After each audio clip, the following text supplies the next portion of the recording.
Good morning, everyone, and a warm welcome to this webinar, The Fraud Implications of COVID-19. I'm Vivian Russell. I'm Head of Communications and Content at CIPFA, and I'm going to be moderating today's discussion. This is one of a series of webinars CIPFA is hosting, where we're examining a range of the issues for public finance professionals that are emanating from the current pandemic. So issues from the professional and technical right through to the sort of personal and psychological. Today we're taking a look at fraud, and this discussion will build on a series of previous webinars that we have run in recent weeks on this topic. The current crisis is presenting not only threats to health and well-being, but also some serious financial threats in the form of fraud. So we've seen some unprecedented flows of public money into new areas of the economy, but how confident can we be that systems and processes are robust enough to ensure funds are getting to the right place and to those people and services it's intended to help and not being diverted by fraudsters? Before I go on to introduce our two speakers, I want to remind everyone that we do want this to be an interactive event, and so this is an opportunity for you to put your questions and comments forward to our panel for them to respond to and discuss.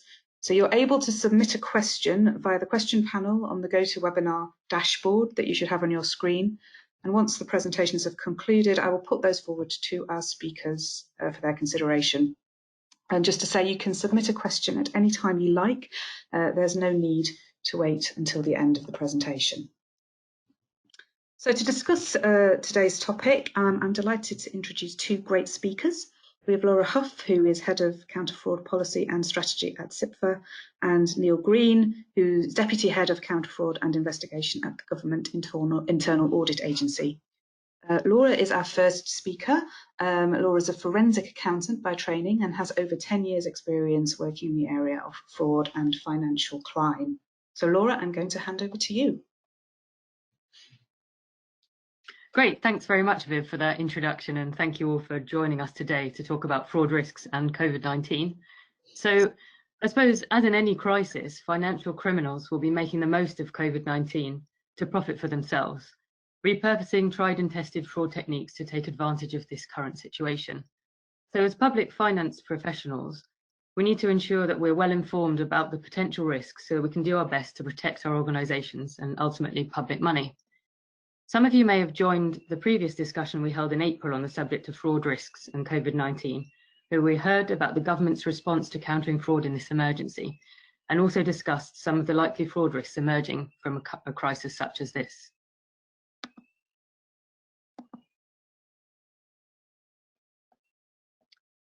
So I touched on this last time, but there are a number of factors contributing to the heightened risks we're currently seeing. And many apply to all kinds of organisations, be they public, private, and charities, all alike. So fraudsters and organised criminals would have no qualms about taking advantage of any of these heightened risks. So there's obviously been a lot of urgent delivery caused by the crisis, which raises questions about whether it would be possible to build in time to follow our usual due diligence and ensure that suppliers, staff, and volunteers are vetted appropriately before they start working with us. You know, I wonder whether we're still in this environment of urgent response or whether we've moved to a new phase where we can consider whether we want to carry on working in this way or make some changes. You know, how do we balance the onboarding process for new providers against the need to get them up and running quickly, for example? This again brings up the same question as above.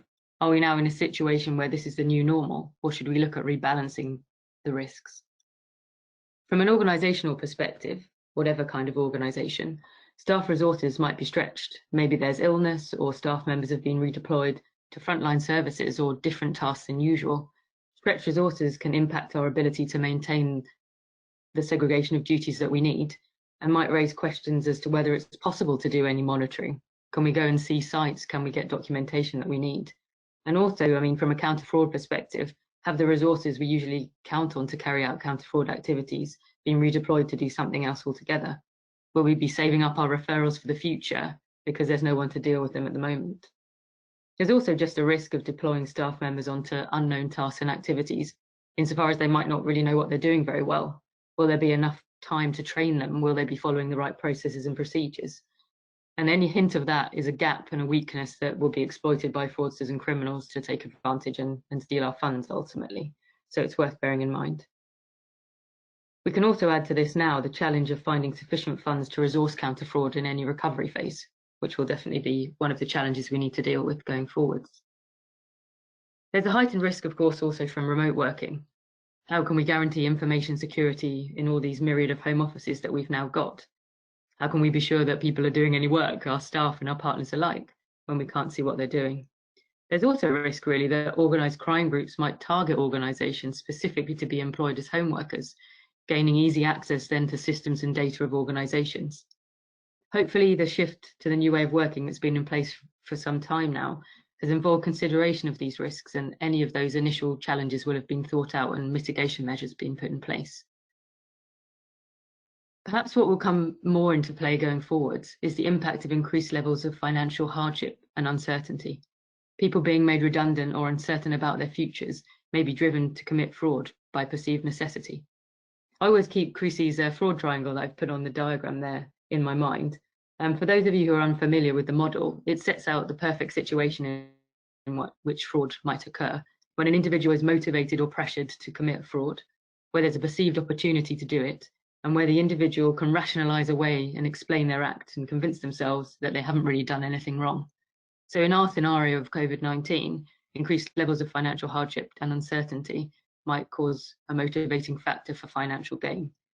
Reduced levels, or perceived reduced levels at least, of due diligence and the vast amounts of money being paid out for the government might be seen as an opportunity to take advantage. And the fear of COVID-19 and the consequences might provide the rationalisation. People thinking, I'm only doing what anyone else will be doing in this situation.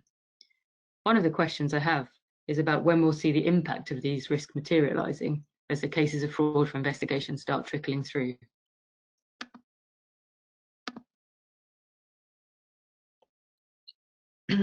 So many of the risks that we discussed previously are still present. Many of these will be familiar schemes to many of you that have been repurposed to take advantage of the current emergency. Increased remote working will contribute potentially to the risks of mandate fraud and invoice fraud taking place as staff are outside of their usual working environment and easier to contact, and maybe busier and easier to dupe into clicking on the wrong links. We've seen reports of fraudsters impersonating the Department of Education in areas such as providing IT equipment for children and free school meals. There are concerns that fraud has increased in terms of universal credit claims, given the number of applicants and the shift to an online verification process that will have been taken advantage of by criminals, I'm sure. In terms of cyber-related fraud, the public have flagged more than 160,000 messages to the National Cybersecurity Centre's new suspicious email reporting service in just the first 2 weeks of it being opened, with more than 1,400 links to scams being removed as a consequence. The sort of pages that have been flagged include mock-ups of official gov.uk and TV licensing websites. Visitors to these sites are lured into providing billing information to the fraudsters behind the scenes posing as these legitimate organisations. There have also been web pages purporting to sell coronavirus-linked products, which are obviously fake, such as testing kits, face masks, and even vaccines. One individual was in fact arrested for sending large-scale schmissing text messages campaigns exploiting concerns around COVID-19 to defraud the public.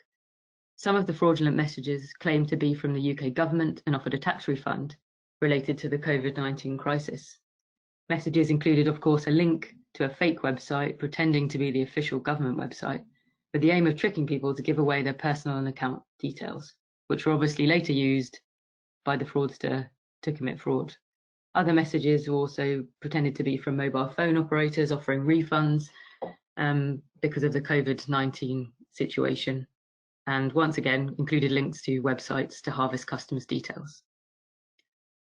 From a procurement perspective, there have been reports of an NHS procurement officer selling PPE through his own private company, and widespread warnings about fake certifications of PPE from the BSI and others. There are also questions being asked about the large numbers of direct awards that have been already taken place. One news report quoting figures of £1 billion of public money being awarded under 177 direct award contracts.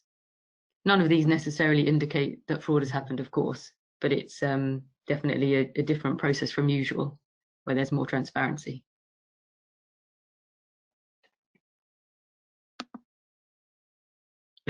So I've included here some of the figures of the support paid out by HMRC and councils in response to the COVID-19 crisis. I just really wanted to put these on here just to remind myself and you about the sheer volume of funds we're talking about here.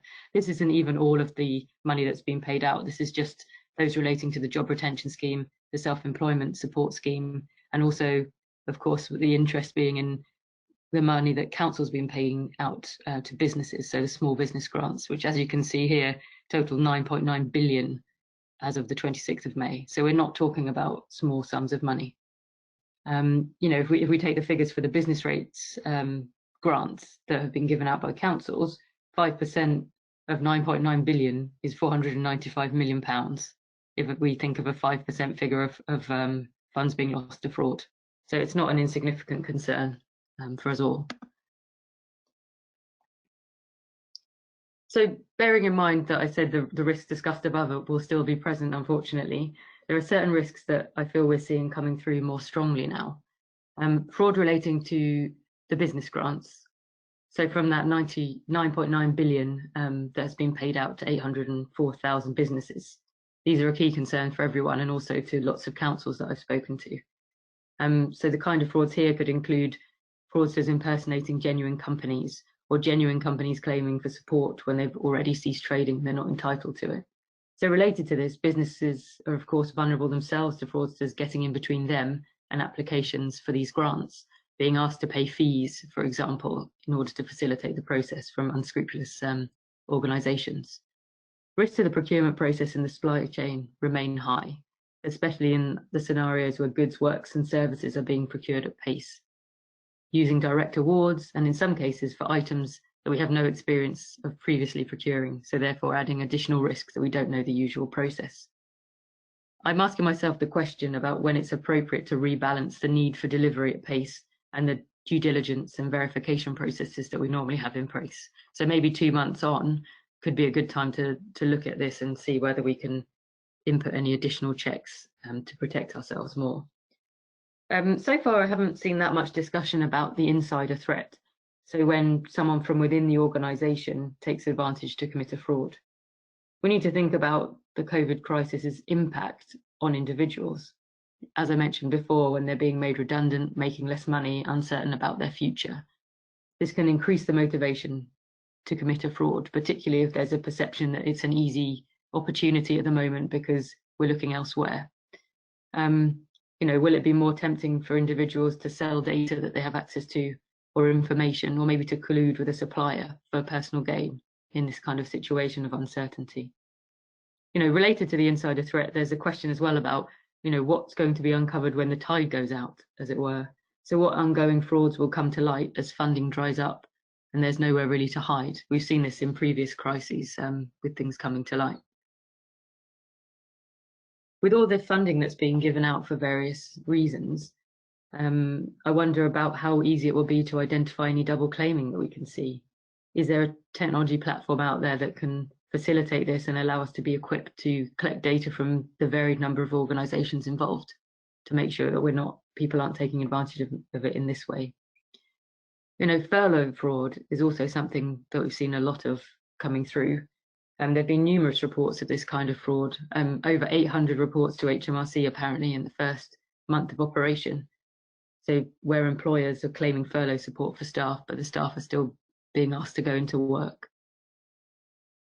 There could also be an increase in furlough fraud when we see a more flexible scheme coming into play. It might be easier to bend the truth if we're talking about a few hours here and a few hours there, rather than an all-out fraud for a whole person's salary.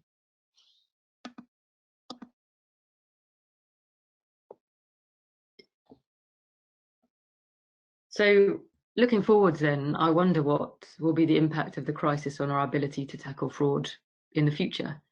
So in terms of resources available, is it likely to mean an increased squeeze on budgets and fewer resources dedicated to counter fraud? Or will the crisis raise the profile of fraud concerns and make a case for increased resources? Obviously, my preference would be for the latter.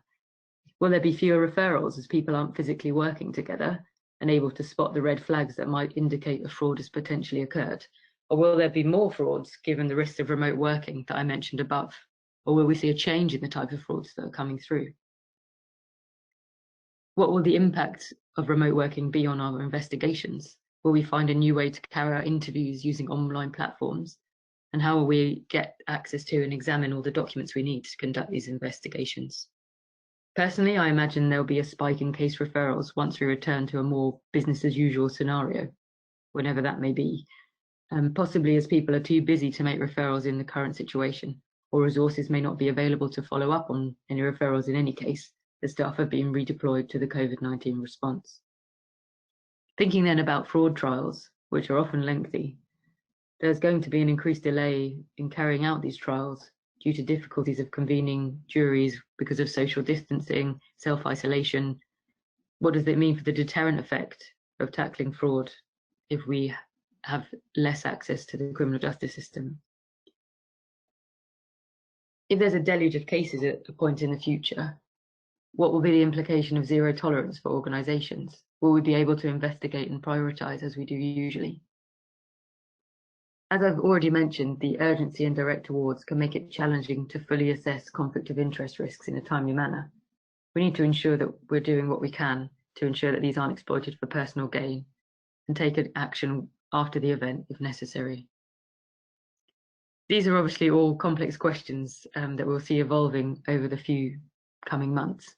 I don't have concrete answers to at this stage, but it will be interesting to see how they evolve going forwards. On a more positive note, it seems that the crisis has enabled more joint working, more data sharing, and the use of technology, all of which will hopefully be a lasting shift and support our efforts to prevent, detect, and take action against fraud going forwards. I just wanted to leave you then with a few additional resources that provide helpful guidance, reporting mechanisms, and details of evolving fraud trends. Thank you very much. Thank you very much, Laura. Before I introduce our second speaker, just another reminder to start to send your questions in. You can do that at any time using the question box on the GoToWebinar dashboard that you should be able to see on your screen. Okay, so our second speaker is Neil Green. Neil leads the Counter Fraud and Investigation Team at the Government Internal Audit Agency, which is an executive agency of the Treasury. His award-winning team provides services across the UK government on matters of fraud, bribery and corruption, and Neil sits on a number of cross-government boards and has led a number of high-profile fraud investigations and leak inquiries. Over the past 4 years, Neil and his team have played a pivotal role supporting the development of the government counter-fraud function and profession. Beyond conducting criminal and civil investigations, Neil's team have supported more than 70 separate government organisations to improve their counter-fraud response and compliance with the government counter-fraud functional standard. Neil, over to you.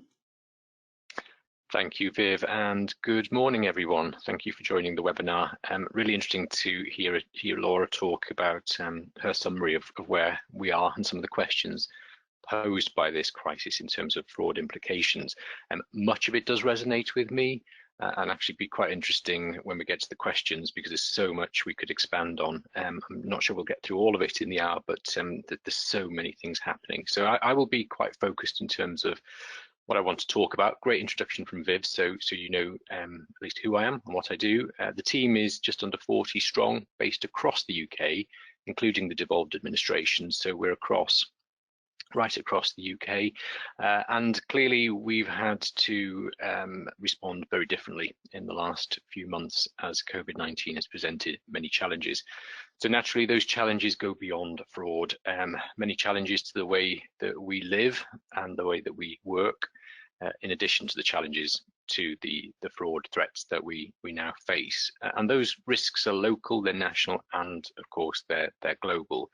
There are many things that we have learned already. If we think most recently, the Australian bushfires, massive frauds experienced in Australia on the back of that. So I sit as part of the Five Eyes community. So across the 5 nations, we do share a lot of intelligence and information in the counter-fraud function. So that's been really useful, getting on some of the front foot as best we can with this crisis, understanding some of those phishing, smishing scams that Laura has spoken about, and I've had my fair share of the text messages, as I'm sure many of you have as well. But also a few years ago, the New Orleans crisis, which also resulted in many frauds as well. So we've been trying to learn from day one on this. But before we go into the COVID-19 specific crisis, it is important to remember something Laura touched on, and that is that existing fraud threats never went away. They've stayed, they've remained, they've continued, or they've adapted. Bank mandate fraud, Laura's already mentioned. There may be some good resonance here in terms of what I want to talk about, but bank mandate frauds certainly have continued through the lockdown period. And we've certainly seen some of those be more successful than I would suggest they would have been pre-lockdown, simply because, as I'll come on to, controls have weakened. Laura talked about some of the values in terms of the stimulus spend. The total value of the stimulus packages will exceed £400 billion. So UK government unprecedented levels of funding being paid out during this crisis to support people, businesses, and of course the wider economy. And the key driver from day one, right at the start of this, towards the end of March, was to get the money out, to get payments out to those in need. That was an absolute priority, and one that you probably already have seen and understand from media coverage. The Chancellor took a very personal role in this. I think that really helped in terms of process some of these packages, and it was an imperative to get the money out as quickly as possible. In such an environment, with the scale of that expenditure, the speed of the response, naturally fraud is inevitable. And that's something that clearly we're going to see. So even before we look at public sector, and interestingly, the black box to the left of your screen there is the very case that Laura referred to, which was an NHS procurement official who became the middleman in terms of procurement of PPE equipment, and basically took quite a bit of money, and obviously has been dealt with as a result of that. But if we think beyond public sector, because this is where we've seen most of the frauds in the early parts of this crisis, we've really seen, I think, 4.5 million just reported to Action Fraud, part of City of London Police, already. So in the last 2 to 3 months, those COVID-19 related frauds against businesses and individuals that have been reported, probably not far off £5 million already. The emails, the phishing, the smishing, all that sort of stuff clearly has increased. And last month alone, I know because I got an alert from my local authority that there were over 800 reports to Action Fraud just on a false email claiming to be from your local council and offering a tax rebate due to COVID-19. We're already seeing some cases in government. It's still early stages, but we have got, obviously I can't go into detail, but we're seeing some fraud materialise. That's not a surprise to anyone. But within my team, we're expecting, we're actually anticipating and planning for a spike in fraud referrals over the coming weeks and months. We absolutely know it's going to happen. It's just a case of planning for that. And an interesting question Laura did pose around what does zero tolerance mean in that environment, which we might want to come back to. So during this crisis, one of the things that really has been a change and therefore an issue for us is that whilst staff vigilance and diligence have been more important than ever, controls have weakened. Organisations have redeployed staffing through to critical operations. We've been focused on getting payments out to those that need them. We've seen unprecedented numbers of staff working from home. HMRC alone, majority of that department, so majority of the 55,000 staff at home, many departments the same. I think the Home Office are talking about people not necessarily returning to an office environment for many, many months to come. And I'm sure that will be the same for many parts of the public sector. So this has been a more extended lockdown than perhaps many would have anticipated at the very start of this. But as we've experienced resource changes, either due to redeployment onto other priorities, or because we've reduced resources due to sick leave or other absences, or actually distractions at home, balancing home and work life. Within my team, we've had a really flexible approach to that, so people can work in the evening if they need to do homeschooling during the day. We've had to really think and operate very differently. And these changes and different ways of working, well, they have weakened controls, and it's something we should be very alert to and very alive to. So, for example, less oversight. If you're not in the same office with colleagues, there's naturally less oversight. We're not physically together during this period. Reduced segregation of duties, or perhaps affording a higher level of trust, or higher levels of system access than someone would normally have. And actually, on that trust point, it's quite interesting because I've just written an article in the latest Counter Fraud Journal, which you probably will find on LinkedIn. Certainly find on my profile on LinkedIn, and maybe we could share it to this group following this webinar, where I just talk about trust, but with verification. I won't go into that into too much detail, but it's a really interesting concept and one that's become really quite important for us during this time, that whilst we are trusting people more than ever to do the right thing, verification is also just as important as ever. One of the increased fraud risks, again, Laura has touched on this, is staff fraud. A whole subject in itself, but increases in government procurement fraud, government procurement card fraud, wider procurement fraud, the theft of data, collusion with organised crime. These are all things that we have either started to see or expect to see as a result of this crisis. Just moving on. So in terms of the response from government, and I know there have been previous webinars and you may have seen some of this, so I want to focus towards where we are right now. But very briefly, by way of background, when the stimulus packages were first announced, Cabinet Office did pull together a COVID-19 response team as part of the government counter-fraud function, which my team are members of. And very quickly and collaboratively, we did produce a number of products from the counter-fraud function. The first of those was on counter-fraud measures. They were really quickly developed and issued and principally focused on low friction controls. Back to the earlier point that the focus was get the money out. And what we realized from very early on is that much of the response that we need to focus on is post-payment.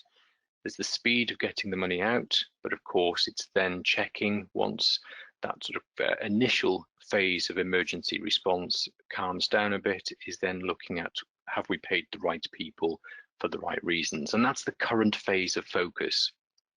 So it's called post-event assurance. We prefer to refer to it in terms of specifics as post-payment checking, which is sort of what we're actually talking about in terms of the activity that certainly from the Government Internal Audit Agency and my counter-fraud team is what we're supporting customers with more specifically. And many organisations, particularly the big departments, are naturally well underway with this. HMRC, DWP, BEIS, who actually have responsibility for the funding that's come through to local authorities, although it was paid through the MHCLG infrastructure. They've all got good infrastructures in place already, teams and guidance, good to go in terms of post-payment checking. However, from the centre of government, the General Public Sector Ministerial Implementation Group 2.5 weeks ago did issue a directive for action plans to be completed by all central government departments and arm's length bodies who are involved in stimulus funding to complete an action plan by the 12th of June, so next week, on how they will approach post-event assurance or post-payment checking. And there's a number of things in there, but quite clearly it requires them, sorry, go back one. It requires them to identify and to seek to recover where appropriate any payments that were irregular or fraudulent. So quite simply, it's really important for all of us in government, wider public sector, to assure ourselves and the public that payments that have been made were awarded fairly and to those who needed them most. The full toolkit and post-event assurance guidance, which we've also been working on, they've been developed collaboratively across a number of functions, counter fraud, the finance function, the grant management functions and others. And they will provide more details on the things that can be used in conducting post-payment checks or post-event assurance. It also includes some additional measures in terms of prepayment controls, which are also quite helpful. And we're hoping that both the toolkit and the guidance will be issued, if not by tomorrow, by the end of this week, certainly the very early next week. It's with the board this afternoon, so we're hoping to finalise that and get it issued. And actually, for those not in central government but in local authorities, both those products will also be issued to local authorities via NAF and via the National Anti-Fraud Network. So just briefly in terms of the approach, so just to break it down very quickly, so the request for action plans that I've spoken about, some of those considerations that we've asked departments to think about is to identify the roles and governance of the approach. Most big departments already have a senior responsible officer in place, clearly in terms of the post-payment checking, that SRO responsibility, that clarity of role in who's responsible for leading this is important, as is establishing a risk appetite, taking a proportionate approach, a risk-based approach, following some of the Orange Book principles, so that actually we're very clear and it's an informed view from each organisation as to what that risk appetite is. So whilst clearly in terms of this webinar, I don't want to go into too much detail, but clearly it is important that we understand the circumstances that we would recover funding, and perhaps the circumstances where we would not. Applying knowledge from fraud risk assessments is another important component. Those fraud risk assessments should have identified where fraud or error is most likely to happen within a specific organisation or funding stream. Identify interrelationships with other funding streams, really important. And then obviously in terms of data, how the organisation is planning to use internal data, but then also external data, and how the analysis, what the analysis approach will be, the approach to sampling. Really data, a whole new subject, as a big subject in itself as well. In government, we're not brilliant at that. We don't share data as well as we should. This is really testing some of that and actually ensuring that we can find ways of checking data where there are those interrelationships between funding schemes. Accessing appropriate expertise to inform the assurance activity, really important. You know, no one's on their own, no one function should be doing this in isolation. This has to be a collaborative effort. In terms of putting the guidance together, as I've mentioned, we've already brought together finance, commercial, counter fraud, analysis, audit. There are many functions that have played into this, and grants management and debt. There are many of them that have been involved in this whole process. So in summary, and just 5 brief bullet points really. Firstly, accept that there is a high risk of fraud and error. Fraud that has already happened or very likely to happen as a result of this crisis and the unprecedented funding that has been paid out. Understand your fraud risks. If you haven't already, undertake fraud risk assessments. Revisit them with any policy or significant process change, and engage counter-fraud expertise where you can in those exercises, because that will provide a different perspective. The fraud risk assessment process should surface in this next point, which is to consider where controls have weakened during the lockdown period. Think about the changes to the way you work, how your colleagues work, how your teams work, both what you do and how you do it within your organisation, what your teams do and how they now do those their work within your organisation. Have you relaxed any policies or processes, and what risks have you introduced as a result of that, and do you understand those risks? If your organisation has been involved in stimulus funding, have a clear action plan for post-payment checking, a plan which is proportionate and risk-based. And finally, try not to work in a silo. If in doubt, don't be afraid to ask for support, either from within the finance function or other functions, audit, counter-fraud, grant management, wherever that help needs to come from. We do need to tackle these things together. Thank you. Thank you, Neil, for a really thorough presentation there. We're now going to move on to some time for questions and discussions, and I'm pleased to say lots of questions have been coming in, but you can continue to send us your questions through the question box, and I'll be able to see those and put them to the speakers. A few people are already asking if the slides will be available after this event, and yes, I can. We'll be very happy, and we have checked with the speakers. We're very happy to share the slide deck to people who signed up once this event is concluded, so we can send that as an attachment. We'll also be sharing a link to a recording of this webinar. So if you missed anything or you joined a little bit late, then don't worry, a full recording will be made available. Okay, so moving on to our questions, I'll just take a look here. Here's a sort of general one to sort of kick us off. Would you expect the financial regulations or finance policies of an organisation to change or to perhaps be strengthened in light of these fraud risks that are emerging in the light of COVID-19? Or would you see this as being part of a new and revised fraud strategy? Laura, perhaps you'd like to respond first. Thank you very much. That's a good question. So I think that the financial regulations, we'd want to keep them the same in spirit, but in the detail, you might change how they're implemented with systems and processes, you know, to accommodate new ways of working in an increasingly remote working environment where you can't see people face to face, etc. But I think we want to ensure that we're keeping the kind of principles and the spirit of those things still in place. And the counter-fraud strategy should also adapt and take into account those new fraud risks that are coming through. As Neil mentioned, it needs to be an evolving document, not something we write and leave on a shelf for 5 years and then review. It needs to be incorporating those risks as they come through. That would be sort of my approach. Neil, anything? Yeah. Not really. I think that's exactly right. It is just a case, many of those principles need to stay, but yes, adapting our approach, because as I've covered, you know, we are in a different world, and I don't think those things are ever going to go back completely to how they were. And actually, in many respects, there are things that we're doing now which are better, embracing technology, as long as we do it properly and safely.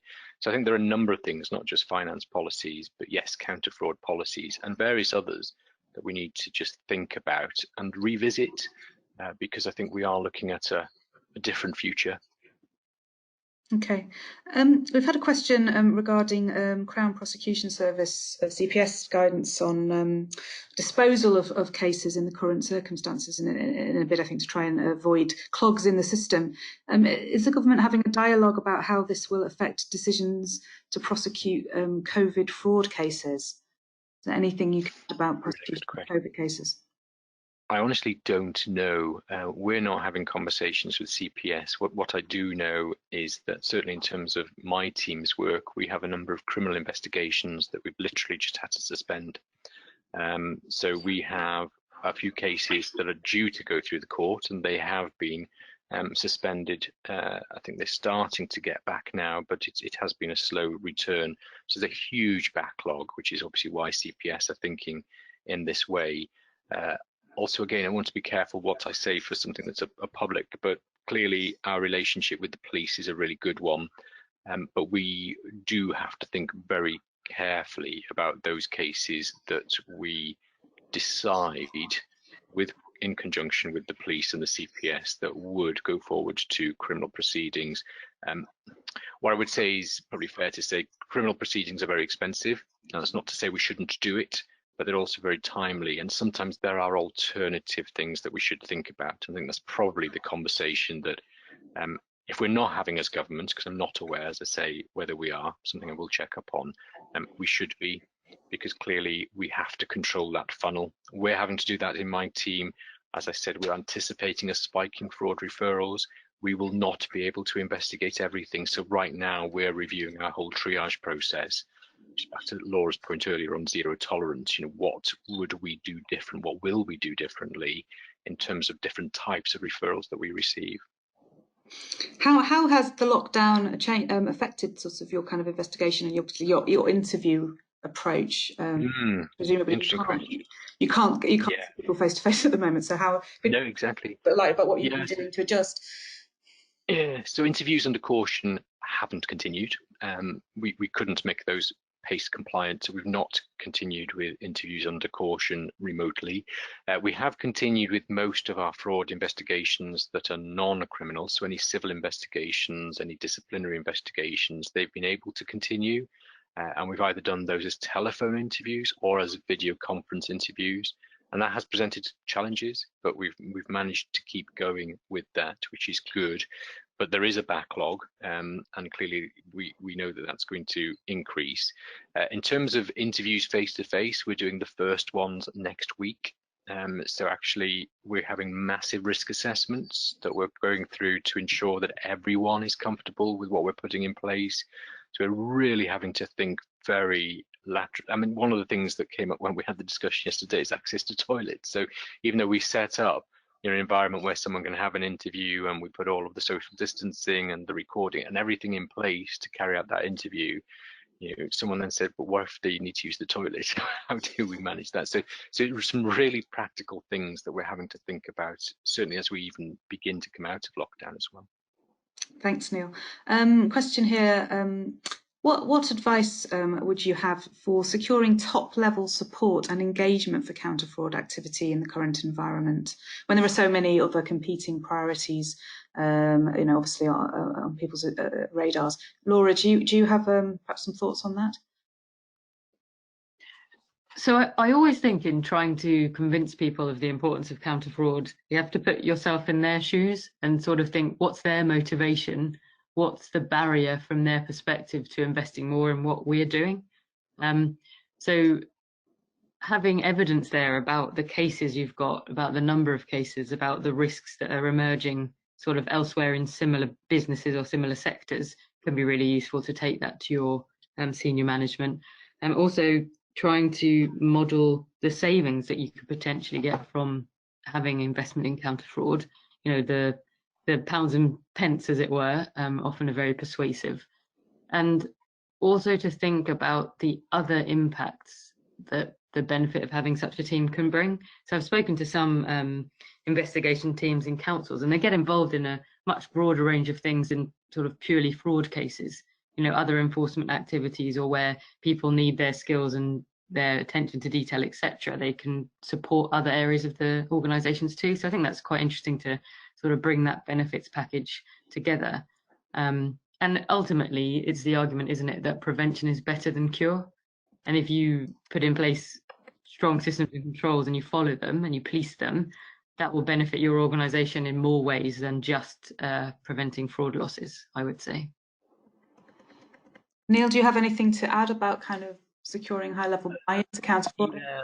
So possibly just briefly, the whole sort of premise of the counter-fraud function and the counter-fraud profession, the standard that comes with that does require senior leads within organisations. So although that may be playing out slightly different in local government, certainly in central government, we do require every organisation to have a board appointed lead for counter-fraud and a senior responsible lead for counter-fraud. And then there are returns that those organisations need to provide. Now, if they're doing that properly and thinking about that properly, one of those basic things is the fraud risk assessment and revisiting that at least annually, not just every year, but whenever processes and policies change. If there's a decent culture of thinking about countering fraud, preventing fraud, then that would make the conversation more easy. It's difficult where that is not happening, because of course, it's show me the evidence, and if you haven't got the big fraud, I often say, and it's not a good thing, but a silver lining to a fraud is the fact that people then take notice. We only have to think back to the loss of the child benefit discs some years ago now in HMRC. HMRC had over 600 parliamentary questions within 2 weeks, I think it was, from memory, and they did a massive fantastic effort to understand fraud from the top down at every level. Now, of course, I would suggest that response, was triggered by a crisis, and you don't want that to happen. But trying to persuade senior managers that, it's not just the financial risk, but the reputation risk to an organisation. So we see that too often. Leak investigations is a classic. There may not be a financial risk, but the reputation risk can be massive. So I think it's just trying to educate and inform, use the evidence, but then also think about the standard that we're setting ourselves for government and how the organisation is adhering and complying with that. Thank you. We've had a couple of questions on the same theme, which is around are there any plans to give local authorities powers to investigate business rate or grant fraud? Laura, do you want to respond on that?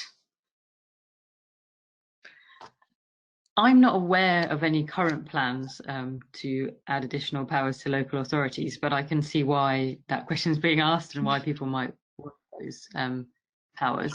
I mean, I've always felt with the sort of focus of the investigations, you know, in the past being on tenancy fraud and housing benefit and benefit fraud, that the legislation drives our attention in that direction. So possibly given the influx of funds we've seen now, that might cause a change in the focus of investigations and necessary powers. But I don't know any more than the people on this call probably, unless Neil does. I don't know. Sorry. Sorry to let you down there. I don't. Is it something that we, you know, is it something, would it be a desirable move or? So I think we'd have to examine, wouldn't we, the exact nature of the powers that were needed to get the information that was necessary, I suppose, is what I would say. But I do think that having specific pieces of legislation that accord powers to councils does focus the necessity of looking at certain kinds of incidents, possibly at the expense of others, you know, because that's, you know, we need to respond to the legislation that's in place. I mean, there is a window at the moment if that is a need, because part of the ministerial implementation group, certainly the general public services ministerial group, one of the things that they have been talking about, I don't think I don't need to worry about sharing, is exactly that. What powers exist and should we be revisiting those powers? But yes, to put the case forward for a change in powers, you need to be really clear as to why, what's not there now, and where is it being covered currently. And if there is a gap and no one's covering that and the legislation isn't supporting a need, then clearly there is a case to be put forward. And I suspect that would be through, for local authorities, I don't know whether that would be something that goes through MHCLG as a sort of as a suggested change in powers. I think that probably would be the case to go through MHCLG. I mean, I think the same thing has been said to me as well, because I've been doing a procurement review, but in terms of procurement, that maybe additional powers to support local authorities in investigating procurement type cases would also support that agenda. You know, being able to require information from suppliers a couple of steps down the supply chain, for example, whereas at the moment they can just refuse to provide it and that's the end of your case. So I think that there's probably a whole range of cases that would benefit from some sort of mandate and strengthening. We've had a couple of questions actually about post-payment verification checks. I'll sort of condense them, the two questions from two different listeners, but I'm going to sort of condense them into one question. They've got sort of two different aspects. So given the volume of payments and resources available to conduct post-payment checks, so one is what is a suitable sample size or rate for these checks? And then a different questioner has asked what type of checks would be good to build into their process. So yes, quite a lot of detail in that. I mean, one of the things, definitely look out for this toolkit because it runs to many pages. What we've tried to do, we've tried not to direct to say, you know, this is the sample size, this is how a prescriptive way of doing it. What we've tried to do, and actually for local authorities as well, some of that guidance will come through from BEIS.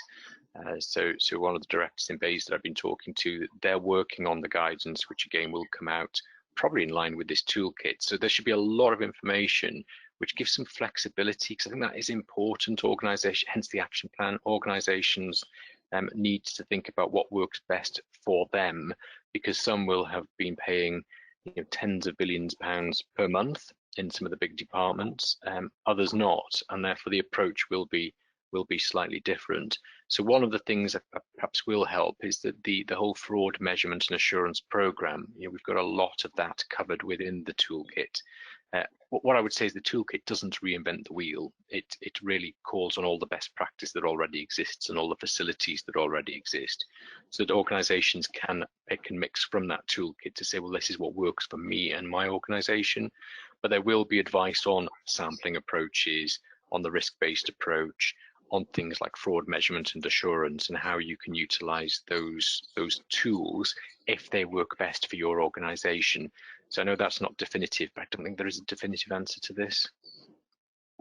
Laura, do you have anything to add on sort of the type of checks or the rates of samples? I think I'm looking forward to seeing the toolkit when it comes out, and I think probably local authorities will have to take it on a case-by-case basis with their own operations and payment sizes and the things that they're actually doing. So yeah, but important to engage once it lands. I think it's to have the conversation should then continue. There's so much in there, so much detail and information, which is great, but there's a risk of information overload, and navigating through it may actually be its own challenge. So clearly that's why we've got the guidance to accompany it.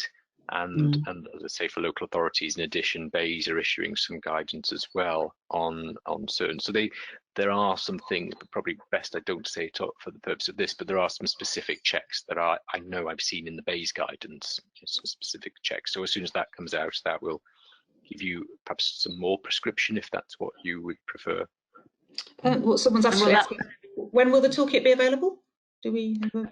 Literally days, Viv, literally days, if not tomorrow, early next week. And someone has also said that they've seen the Counter Fraud Measures Toolkit on NAFN. I'm afraid I don't know what NAFN is, but is it's the National Anti-Fraud Network. Yeah, is that the same thing, or is this a different tool? No, it shouldn't be. There shouldn't be anything out there yet. There have been a number of products already out. There's the Counter Fraud Measures product, and there's the advice on how to produce an action plan. So there have been a number of things coming out. So it may be one of those that the listeners been seeing. Okay. But it shouldn't be the toolkit. That shouldn't be out there yet. Here's another sort of perhaps quite a technical one, but in relation to investigations and due to circumstances where we cannot visit or interview individuals, there is a risk that we are not conducting proper and fair investigations if we cannot give people the opportunity to discuss. The questioner goes on to say, if we cannot discuss the matter either in person or over the phone, then should we be submitting evidence to decision makers without doing this? So really good question, one we've really been thinking about. So part of the challenge is, do we have investigations that we can continue through to decision if we've not given that person the opportunity? The answer is usually no. But we've been doing different things. So if we can't speak to the person, clearly we can't meet with them, haven't been able to meet with them face to face. So then can we conduct a video conference meeting? If that doesn't work for us, can we operate on a telephone interview? And then the last resort has been presenting those questions in writing and getting the responses in writing. So we've really had to think flexibly. Clearly, these are non-criminal cases that I'm talking about, but providing that opportunity, because absolutely right, particularly within an employment law case, you know that further down the line, there's all the risk of an industrial tribunal, an employment tribunal, if you've not given that person, if you've not been able to adhere to ACAS principles and give that person the proper right of response. So we've handled that very carefully and done exactly what I've just sort of laid out, thinking about what's best, and if that can't work, what's next best, and if that can't work, what's next best. But I don't think we've actually had any cases, maybe one actually that I can immediately think of, where we have presented it just based on the facts we've established and without the account, but it was a unique circumstance where we felt the risk was really low. Okay. Are there any plans to consolidate data matching across the public sector? It's a question of, it's frustrating to deal with the NAFN, CIPFA, Spotlight, NFI, etc. It's a brilliant question. It's probably the biggest question. As I said in my piece, we're not great at the data sharing, and this is really holding our feet to the fire as government, public sector, because it's one of those things we've been trying to tackle for a long time, and we do work in a more siloed place, and sometimes things like DPA, data protection, and GDPR, are used as I would suggest, inappropriate barriers to not sharing data. This crisis is, again, back to my silver lining sort of reference. It is really forcing organisations to think, and being also the push from ministers to explain why not. Why can you not share across boundaries? The infrastructures don't exist. I mean, it would be wonderful, wouldn't it, if we could all then say, well, let's just bring all this data together and crunch it. And actually, there's the whole issue of dirty data as well. Not all data is accurate within all databases, so you've got to be really aware of the risk of heightened false positives and all the resource that comes with that. So we've got to do it carefully, and it is top of the agenda at the moment, because clearly in post-payment checking, what we do need to ensure is we have those interrelationship linkages, that if the funding schemes that have got across organisations, across sectors, how do we ensure that post-payment checking is not just silo-based? Okay. On the silver linings point, this is something I've put to other speakers and other webinars we've done on other topics. But Laura, do you think that there will be sort of valuable lessons learned in the counter-fraud arena that will be useful in other contexts once we emerge from this crisis? So I absolutely think that as Neil put it, holding our feet to the fire point about using technology has been transformational for so many organisations. And I think also within the sort of specialism of counter fraud, it can have a huge impact there as well. So people are, really needing to embrace new technologies, new ways of interviewing, new ways of gathering information, all of those kind of tools. And I think that can only be a good point. I hope that the profile of, COVID-related frauds and scams and the public concern about it may hopefully raise the agenda higher up on people's radars, the whole counter-fraud agenda in general. I think that could be a really positive, out of a bad thing of so many cases comes a good thing of more investment and more recognition. I'm hopeful that could happen. Yeah, I would agree. I wouldn't really add much more than that. Absolutely, I can see a lot of positives, out of what is a horrible crisis, and we will see some really nasty frauds coming through. It will expose those issues and raise the profile. It's never a great way of doing these things, but we have to take it for what it is and learn those lessons. And I do think it will put many of those things, it will shock some people, because some of the frauds that we do see shock people, because the trust but verify point that I made at the start of my piece is so important, and we've quite rightly trusted people more than ever during this lockdown. And some people will be shocked when they find that some of those people have used that trust that's been placed in them to commit fraud. It's coming up to midday, so I am going to bring the webinar to a close very shortly. Just before I do, there's just a couple more questions on the toolkit, Neil. You've said it'll be available hopefully within a matter of days, but where will it be available? Where will people be able to? Sure. So it will be issued across central government to that's arm's length bodies, central government departments, through to accounting officers, finance leads, etc. We're trying to disseminate as wide as possible. For local authorities, for non-central government, that will be through the National Anti-Fraud Network, so NAFIN, which you referred to a little earlier. So they will be making that available to local authorities as well. And I think if people aren't seeing it, I'm not sure how we do this, but I'm more than happy if people are struggling to locate it, try to find a way through this contact, through myself if we can, to provide access to it, because there's no point in being there if people can't access it. Okay, thank you. As I said, we are just hard up to midday now, so I'm going to wind up the webinar now. It was a very large audience today. Thank you. We had a lot of questions and we weren't able to get to all of them, but we may be able to share the questions with the speakers, and perhaps we could follow up separately. I want to thank our two speakers, Laura Hough and Neil Green, for joining us today, for giving us some of their time and their expertise, and thank you all for joining and for logging in. As I said, we'll be making a recording of this webinar available shortly. It will be on the CIPFA YouTube channel, so you'll be able to review the content again or share it with any colleagues.